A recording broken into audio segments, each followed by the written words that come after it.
Hello guys, আসসালামু আলাইকুম। আশা করি আপনারা সবাই ভালো আছেন। আজকে আমরা দেখতে পাচ্ছেন আমাদের বাড়িতে চলে আসছে, চাল দিয়ে পিঠা বানানো হচ্ছে। সবাই অবাক হয়ে গেছে, কারণ ভাতের চাল দিয়ে পিঠা বানাচ্ছে কাকা। 1 কেজি 50 টাকা চাল ভাঙে, তারপরে যেরকম পিঠা হয় গাইস দেখতে পাচ্ছেন, মোড়ানো মোড়ানো পিঠা।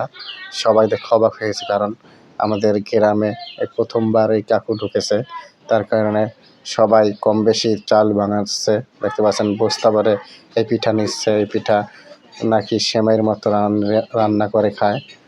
এই যে দেখছেন কত সুন্দর পিঠা হয়েছে। আমি শেষ সময় এসেছিলাম এই ভিডিও করতে, তার কারণে সব ভিডিও উড়াতে পারি নাই।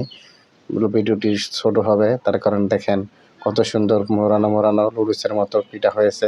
এই পিঠা সেমাইয়ের মতো রান্না করে খায়। কাকু এখন চলে যাবে, তার ভাঙা শেষ। এখানে কাকু 12টা বাজে আসছে, কিন্তু এখন আসর হয়ে গেছে, তারপর ভাঙা শেষ হয়েছে। এখন সেই কাকু তাদের বাড়ি চলে যাওয়ার জন্য প্রস্তুতি নিচ্ছে। আর ভিডিওটি ভালো লাগলে অবশ্যই লাইক কমেন্ট শেয়ার দিয়ে পাশে থাকবেন।